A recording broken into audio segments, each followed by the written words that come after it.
한 주간 동안 주의 은혜 건너 평안하셨습니까? 옆에 사람하고 인사합시다. 사랑합니다. 축복합니다. 네, 오늘 제목이 있습니다. 같이 읽겠습니다. 엘리야. 아멘. 오늘 우린 이제 본격적으로 엘리야 얘기를 이번 주 그리고 다음 주 볼 생각입니다. 17장부터 엘리야가 등장을 하게 되는데 오늘 그래서 17장, 18장 두 장만 볼 거예요. 오늘 전체를 다 보려다가 스토리 하다가 끝나겠다 싶어서 고민 좀 하고 억지로 여기 이렇게 잘랐어요. 그래도 이 정도에서 단락을 좀 나눠줘야 되겠다 싶은데 하여간 17장부터 엘리야가 등장하는데요. 등장하는 배경이 16장 후반이에요. 북이스라엘에 쿠데타가 일어나요.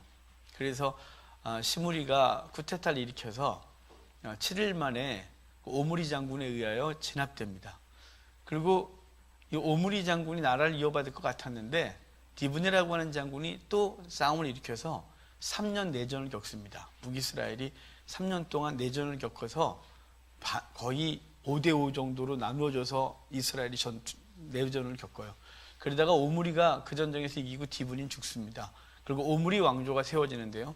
이 오므리 왕조가 세워지면서 그동안 북이스라엘의 수도였던 디르사가 그 시므리가 죽으면서 불태웠기 때문에 더 이상 수도 역할을 할 수가 없었어요. 그래서 오므리가 사마리아, 세멜이라는 사람에게서 땅을 사서 사마리아라 이렇게 모음만 변화시켜서 지명을 바꾸고 수도를 옮깁니다. 사마리아, 요새라는 이름으로 바꿔요. 그리고 거기에서 이제 북이스라엘이 본격적으로 자리를 잡게 됩니다. 그 오므리 왕조가 거기 서게 되고 오므리는 그의 아들 아합을 두로의 딸 이세벨과 결혼시키면서 북이스라엘은 안정궤도에 들어서요. 인간적이요. 그리고 경제적으로 군사적으로 안정궤도에 들어서는 게 이 아합 왕 때입니다. 왜냐하면 두로가 곧있더니 두로를 페니키아 그랬는데요. 지중해 상권을 다 장악하고 있던 나라예요. 그러니까 경제적으로 그리고 경제적으로 군사적으로 도움을 받고 그러면서 북이스라엘이 그것에 안정이 되면서 이제 북이스라엘이 강력한 나라가 되는데요. 그런데 문제는 뭐냐면 이 아합이 이세벨과 결혼하면서 이세벨이 갖고 온 종교를 그대로 갖고 들어오게 된다는 거예요. 그래서 오므리가 하나님을 버리고 바알을 섬기면서 사마리아에다 바알 신전을 세웠었어요. 그러니까 이미 오므리 왕조는 바알과 함께하는 왕조였는데 그렇기 때문에 두로의 딸 이세벨과 결혼하는데 문제가 없었던 거죠. 왜냐하면 바알은 두로의 주신이었기 때문에 그렇습니다.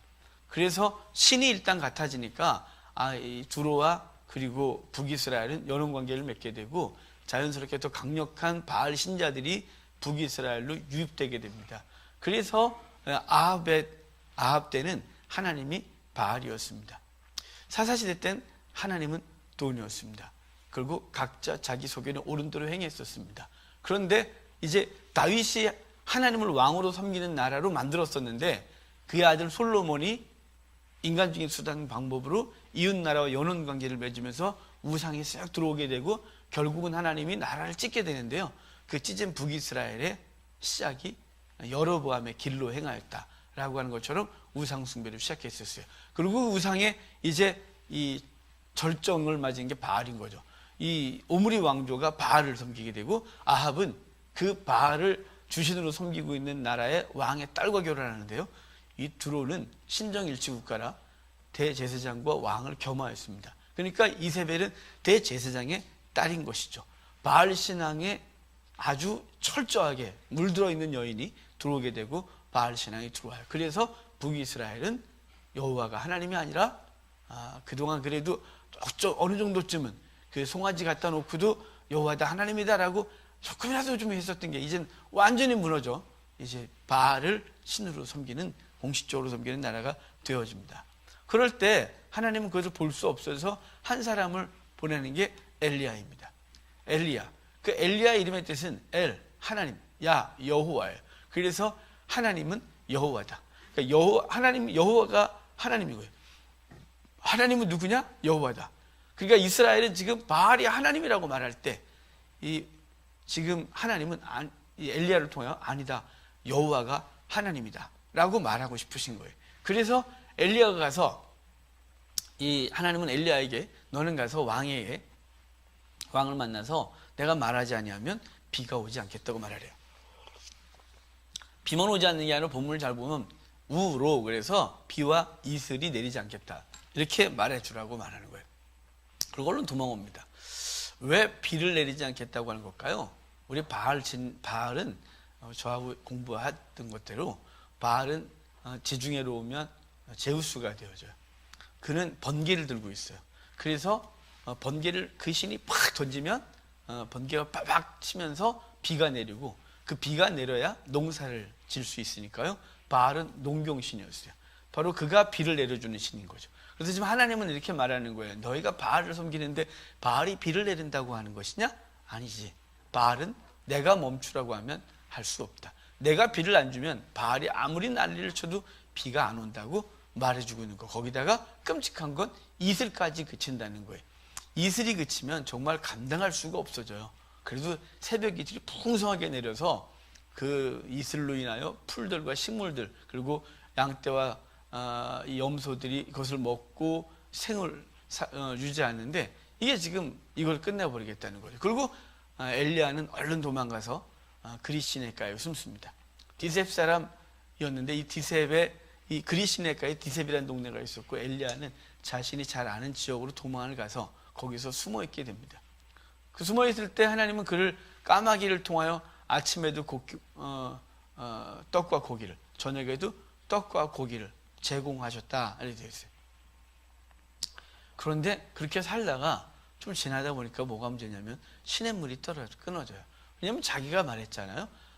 하나님 나를 통해 말씀하지 아니하시면 비가 오지 않는다 라고 했기 때문에 자신도 그 비 오지 않는 고통, 그 시내가 마르면서 물을 구할 수 없는 고통 가운데 들어가게 되는데, 이 엘리야가 꼼짝을 안 해요. 그럴 때 하나님께서 엘리야를 사르밧으로 가라 그러고 사르밧 가부에 가서 네 음식을 제공받으래요. 갔는데 이 사르밧은 이스라엘 땅이 아니에요. 사르밧은 두로, 시돈, 바로 그 나라에 속한 도시예요. 그 사르밧에 가서 한 여인을 만나고 그 집에서 음식을 제공받으라 갔는데, 왜 사르밧까지 그러냐면 지금 이스라엘의 기근은 이스라엘만의 문제가 아니라 이 기근의 원인을 제공한 것이 두로였어요. 그래서 그 바알을 섬기는 모든 곳에 주님은 지금 기근을 내리고 있는 것이 이스라엘뿐만 아니라 그 주변 모든 나라에 비를 멈추게 한 것이죠. 하나님의 백성이 범죄했을 때 그 백성을 징계하기 위해 주변 모든 사람들을 함께 고통받게 하고 있는 것이에요. 그곳에 가서 이제 갔더니 한 여인이 아들과 함께 나무를 이렇게 줍고 있길래 그 여인이 그러잖아요. 나한테 물 좀 갖다 달라고 엘리야가 그래요. 그러니까 물을 가지러 가는데 그 여인을 다시 불러서 미안한데 나한테 떡 조그만 거 하나만 좀 갖고 오라고. 그러니까 그 여인이 정말 슬픔의 얘기래요. 정말 미안하지만 내가 맹세하건대 당신의 하나님 여호와 이름으로 맹세하겠대. 그게 참 훌륭하죠.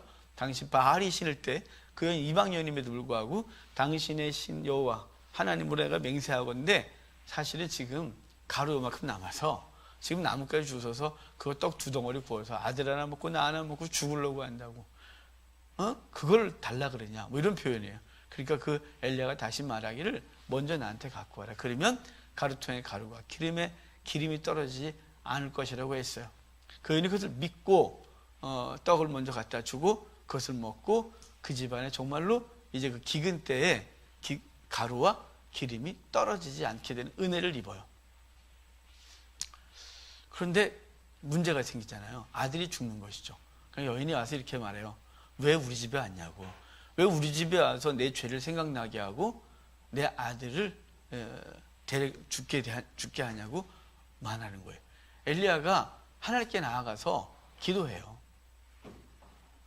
이 집에 이렇게 재앙을 주시면 어떠시냐, 어쩌하시냐고 라고 그 아이 위에 3번 엎드렸다 일어나 그 아이를 살려냅니다. 그리고 그 여인의 고백이 있는데 그 고백을 한번 같이 읽어야 되겠죠. 자, 17장 맨 마지막 절이에요. 24절 같이 읽겠습니다. 여인이 엘리야에게 이르되 내가 이제야 당신은 하나님의 사람이요 당신의 입에 있는 여호와의 말씀이 진실한 줄 아노라. 아멘.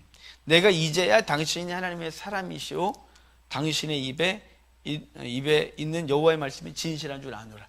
그러니까 그동안 가루통에 가루 떨어지지 않고 기름병에 기름 마르지 않아도 우연히 그랬으려니 그래 뭐 그럴 수도 있지라고 생각했다고 보여져요.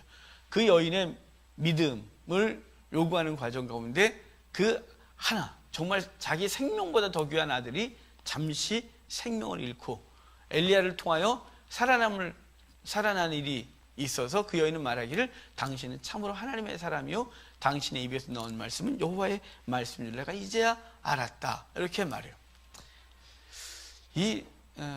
좀 흐름을 잠깐 끊고서 생각을 해보면 지금 이 사르밧 과부의 집에 온 엘리야는 우리에게 구원자로서 오신 예수 그리스도에 대한 강력한 예표로 쓰여지고 있는 거예요.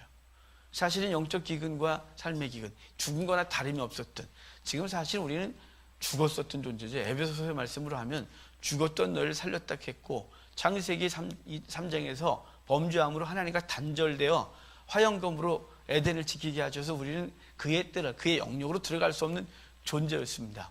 이미 죽었던 우리들에게 주께서 오셔서 우리에게 은혜를 베푸시는데 우리는 우리에게 주어진 삶들을 우연히 그럴 수 있다.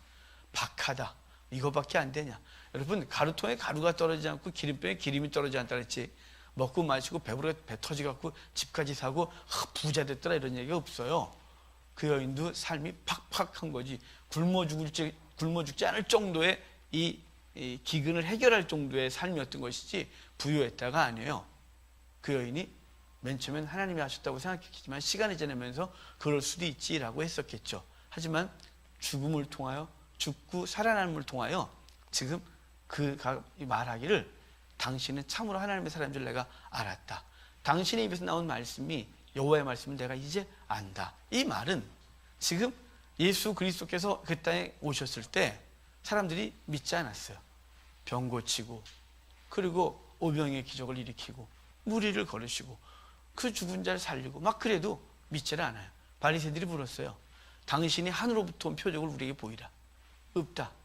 내가 표적이 있다면 사흘 만에 다시 살아나는 요나의 표적밖에 없느니라 라고 했고, 그것을 그 일을 통하여 죽고 부활하심 이 모든 것을 통하여 제자들과 그것을 보는 사람들이 이는 참 하나님의 사람이다, 이는 하나님의 아들이었다 분명히 고백을 하고 예수 그리스도를 통하여 생명을 얻는 일이 벌어지는 거예요. 지금 사르밧 과부의 이 고백은 바로 우리의 고백인 것이죠. 그냥 우연히 그럴 수 있으려니 라고 하다가 그분께서 죽었자 살아나시고 그것을 통하여 우리가 죽었자 살아나는 것이죠. 예수 그리스도의 죽으심과 부활은 우리가 그에부터 죽고 사흘 만에 부활하는 그 엘리야가 그 아이 위에 3번 엎드렸다가 일어나는 것은 이 3번은 사흘을 상징하는 것이 아닐까라고 추측해 보는데요. 중요한 것은 뭐냐면 그가 우리의 삶의 영역 가운데 들어오셨다는 사실이에요. 하나님께서 우리의 삶의 영역에 들어오셔서 우리의 삶의 문제들을 해결하시는데 중요한 것은 우리 영혼의 문제, 생명의 문제를 해결하셔서 하나님의 하나님 되심을 알게 하시는 놀라운 은혜가 있다는 사실이에요. 이 첫 번째 사르밧 과부에서 일이 벌어지고 3년 반 지난 이후에 18장 얘기인 거예요. 3년 반 지난 이후에 하나님은 엘리야에게 너는 가서 아합에게 가서 누가 참 하나님인지를 알게 하죠. 그래서 그가 갔는데 아합을 만난 것이 아니라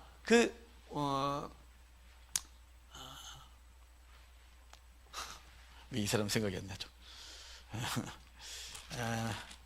오바댜 있어요. 3절에 그 에돔을 친 오바댜 선지자 이름이 똑같아서 근데 에돔 오빠만 생각나고 평소에 제가 에돔 오빠 이렇게 외웠어갖고 오빠만 생각나고 오바댜가 생각이 안 나는 이 슬픈 일이 벌어졌었어요. 그러니까 오빠 그럴 수 없고 오바댜 선지자 똑같은 사람이에요. 오바댜 선지자와 이름이 같은 사람의 같은 이름이에요. 이 오바댜를 만나요. 사실은 이 오바댜는 왜 여기 있었냐면 아합하고 둘이서 우리 물 좀 찾자. 백성들 다 그리고 양떼들 다 굶어 죽겠다. 말라 죽겠대요. 그래서 나도 따로 가서 물 좀 찾아보자고 흩어졌었는데 물을 찾으러 나왔던 이 오바댜를 엘리야가 만나서 네 왕을 날 만나게 해달래요. 그 오바댜가 이렇게 말하잖아요. 왜 나를 죽이려고 하냐요. 당신 날 일로 오라 그래놓고 내가 왕 모셔오면 당신 사라지면 나 죽는데 왜 그러냐. 내가 얼마나 착한 일을 하고 있는데 내가 이 환난 때 선지자 100명을 50명씩 숨겨서 이 3년 반 동안 물과 떡을 계속 공급해줬다. 나 그런 사람이다. 근데 이제 내가 무슨 죄를 졌길래 나 아합한테 죽이려고 하는데 나 안 도망갈 거니까 데려와. 그래가지고 아합이 와요. 아합에게 이렇게 말합니다. 갈멜산에서 바알 선자, 아벡 선자, 아세라 선자 데려오고 갈멜산에서 참신이 누구인지를 알지요. 그래서 갈멜산에서 450명의 바알 선자와 엘리야가 어떤 신이 하나님인지를 가리는 일을 하는 거예요. 아세라 선지자가 오지 않은 건 거기가 바알 신전이라 그랬잖아요. 그래서 지금 제단을 쌓고 각각 송아지 한 마리씩 잡아 그 제단에 올려놓고 불을 붙이지 말고 하늘에서 그 신의 이름을 우리가 부를 때 각각 신의 이름을 불렀을 때 어떤 신이든지 그 제단에 불을 내리면 그가 참신이다 라고 했고 바알 선지자가 먼저 하고 되질 않아요. 그들이 옷을 막 찢고 몸을 찢고 그래도 되질 않았고 엘리야가 하나님 앞에 기도했을 때 하나님께서 불을 내려 그 제물을 사르게 되고 그때 450명의 바알 선지자를 다 잡아 이 기손 시내에 가서 목을 잘라 속죄제를 드리고 올라와서 하나님 앞에 기도했을 때 7번째 그 사환이 지중해를 보다가 손바닥만한 구름을 보고 큰 비 소식을 알려줘 엘리야가 왕이 왕궁으로 달려가고 엘리야가 그 앞을 달려서 이스라엘 군까지 인도하는 장면이 오늘 장면인 것이에요. 오늘 이야기 속에서 우리가 중요하게 봐야 될 것이 있어요. 엘리야를 보낸 이유예요. 왜 하나님은 엘리야라는 사람을 통해 일을 하시냐 이 말이죠. 제가 이미 서론에 말씀드렸어요. 엘리야 이름의 뜻 엘리야, 하나님이 여호와다. 여호와가 하나님이다. 바알이 하나님이라고 칭할 때 엘리야가 하나님이라고 선포하시는데요. 그 엘리야가 하나님이라고 선포하는데 이 엘리야는 계속해서 상징적으로 쓰여요. 말라기 선지자가 말라기서 4장 5절 6절에 내가 엘리야를 먼저 보내리니 그가 아버지의 마음을 아들에게 아들의 마음을 아버지에게로 돌릴 거다. 만약 그 말을 듣지 아니하면 저주와 심판이 있을 것이라고 예고했었어요. 엘리야가 오겠대요.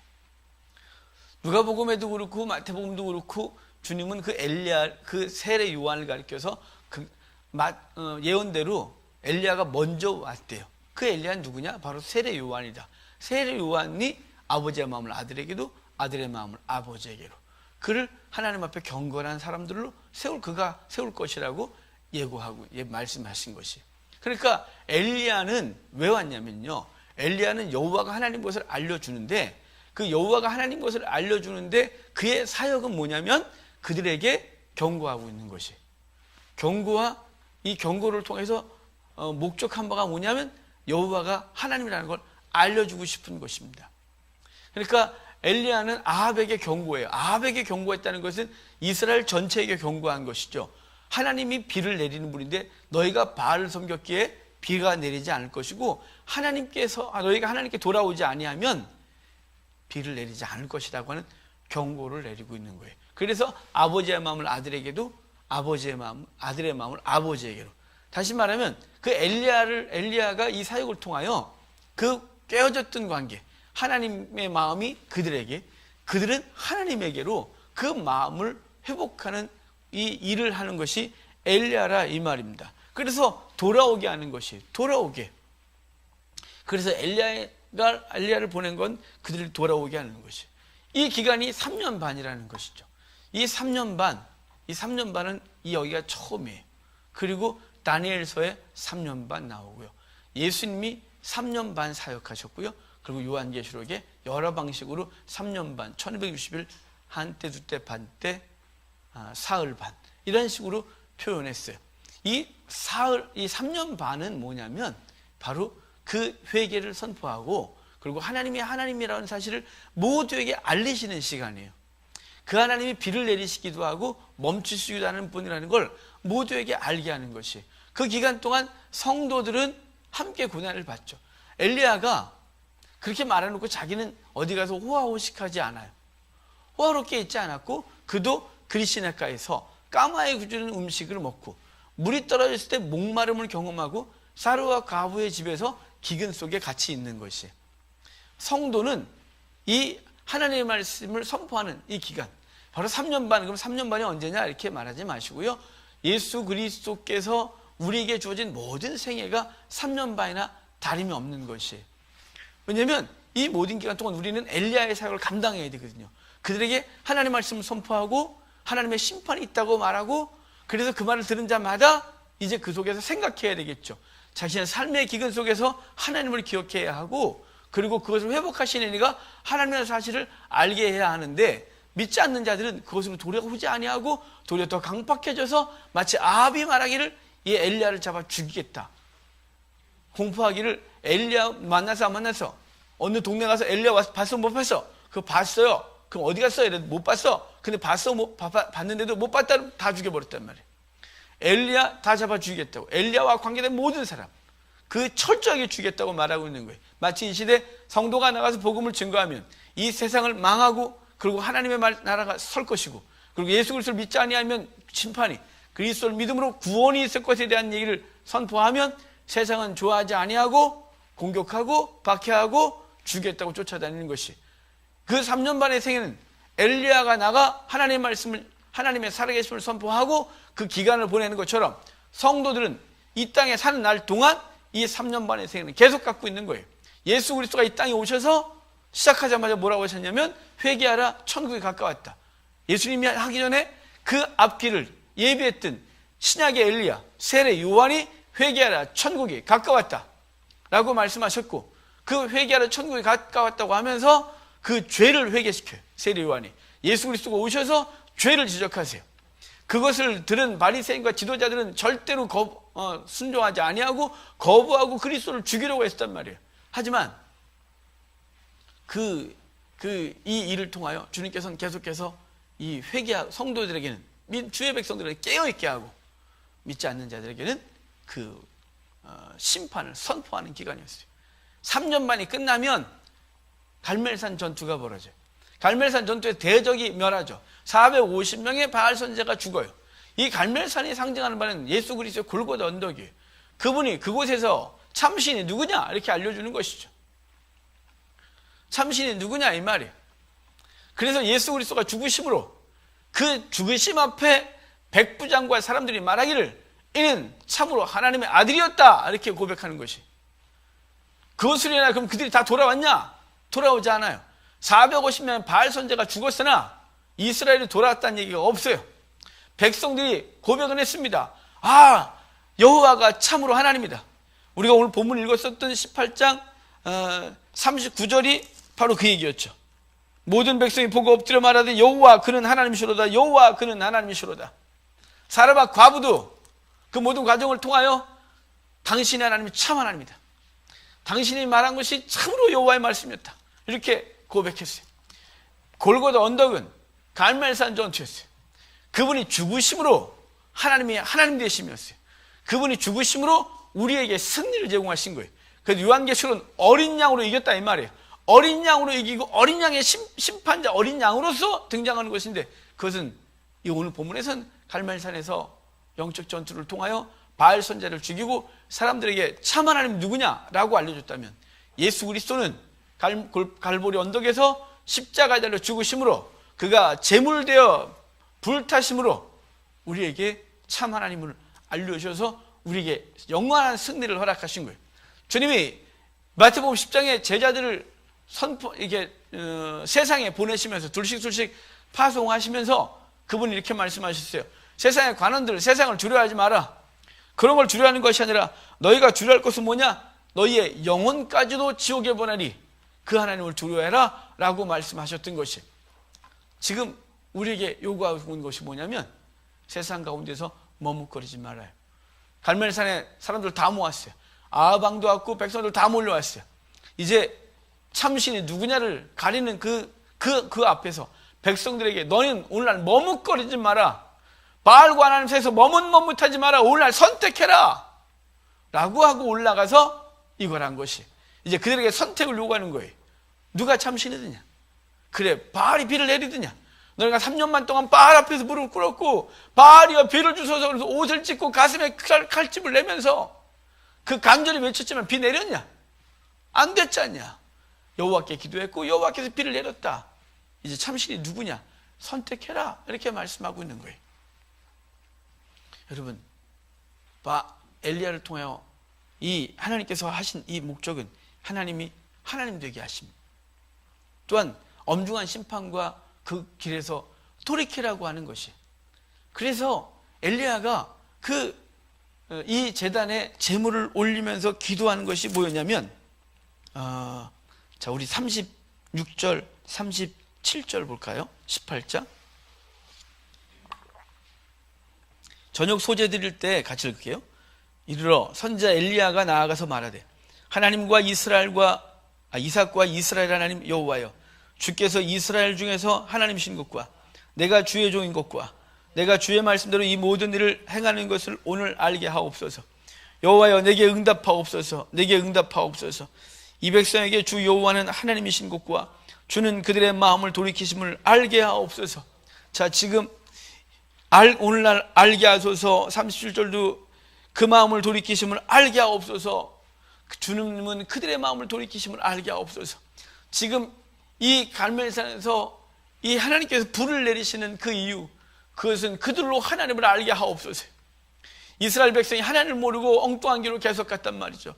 나라가 세워질 때부터 우상 숭배했고, 그리고 계속 내전을 통하여 그들이 고통을 당함에도 불구하고 여호와께로 돌아오지 않았고, 그리고 오므리가 바알을 섬기고, 그리고 아합이 이세벨과 결혼하면서 경제적 부흥과 군사적으로 강해지는 것을 통하여 그들은 바알이 하나님이구나, 그동안 우리가 찾던 신이 이 신이야 라고 말했단 말이에요. 그럴 때 엘리야는 그 백성들에게 하나님께 기도하기를, 이들로 하나님을 알게 하소서. 하나님께서 이들의 마음을 주께로 돌이키려고 하는 의도를 알게 하옵소서. 이 의도 좀 알게 하옵소서. 이렇게 말하는 것이에요. 그래서 하나님은 엘리야를 통하여 이 일을 벌이는 것이죠. 여러분, 우리 인생에서 기근을 겪을 때가 있습니다. 그 기근은 저주가 아니라 그 기근을 통하여 하나님이 하나님 되심을 우리에게 알려주고 싶은 것입니다. 인생 전반 속에서 왜 하나님은 살아계시다면서 이런 일을 벌이십니까? 왜 하나님은 우리를 사랑한다면서 이렇게 벌이십니까? 아브라함과 이삭과 야곱의 하나님이라고, 그 하나님은 어제도 계셨고 오늘도 계시고 앞으로도 계신 그 하나님이면서 우리에게 주어진 이것은 무엇입니까? 지금 엘리야는 우리에게 이렇게 말하고 있습니다. 그들로 너희로 하나님 되심을 알게 하려는, 하나님이 너희의 하나님 되심을, 여호와가 하나님 되심을 알게 하려 함이라는 것을 말씀하고 있는 것입니다. 회개의 기회, 엄중한 시간들이에요. 그리고 그것을 통하여 하나님을 알게 하는 것이에요. 여러분, 저 여러분 이미 하나님을 알지 않습니까? 더 경험해야 하시나요? 더 많은 경험, 더 많은 기근, 더 오랜 시간의 궁핍, 더 오랜 시간의 환난이 있어야 하나님의 하나님 되심을 알겠습니까? 아닙니다. 이미 우리는 성경을 통하여 알고 있고, 예수 그리스도의 갈보리 언도에서 죽으심으로 승리하신 그 하나님이 내 하나님을 우리는 알고 있습니다. 그 하나님을 오늘날 반드시 선택하고 살아야 하는 것입니다. 오늘 우리에겐 갈멜산에서 엘리야의 외침이 있습니다. 너는 오늘 선택해라. 풍요의 신 바알이냐 아니면 여호와냐 라고요. 우리는 풍요의 신을 따라서 하나님까지도 풍요의 신으로 바꿔버리는 아주 재능을 갖고 있는 민족 중에 하나입니다. 어떤 성경을 보든지 우리는 다 복으로 갑니다. 어느 본문을 보든지 다 이 땅의 복으로 연결시키는 재능을 갖고 있습니다. 아닙니다. 바알을 섬기는 이유는 비를 통하여 농사를 짓고 농사의 풍요를 얻기 위하여 그들은 바알 앞에 무릎 꿇었습니다. 여호와 하나님은 그런 하나님 같지 않았습니다. 그분은 언제나 경건을 요구했고 거룩한 삶을 요구했고, 그리고 때로는 당신의 백성이라고 함에도 불구하고 환난 가운데 몰아넣는 아주 잔혹한 왕처럼, 하나님처럼, 신처럼 보였습니다. 하지만 히브리서 12장 말씀대로 자녀에게는 특권이 있다는 데 무슨 징계다. 그것이 그 관계를 더 풍성하게 하고는 그 과정 가운데 있다는 사실을 그들이 알지 못했습니다. 여러분, 우리는 이미 알지 않습니까? 이제 우리의 삶 속에서 선택해야 됩니다. 갈멜산 외치는 너희가 풍요의 신 바알을 선택하든지 여호와 참신 하나님을 선택하든지 오늘날 선택해라 라고 말하고 있습니다. 그럼 저와 여러분들이 이 땅이 어떻게 흐르든지 간에 세상의 가치관은 돈이 최고의 가치관을 갖고 있다 할지라도, 그것이면 다 된다고 말해도 여러분, 하나님이 아니면 아무것도 아님을, 우리의 영혼까지도 지옥에 멸하실 수 있는 그 하나님을 두려워하고 사랑하고 그 하나님의 백성으로서 이 땅을 살아가는 저와 여러분들을 주의 이름으로 축복합니다.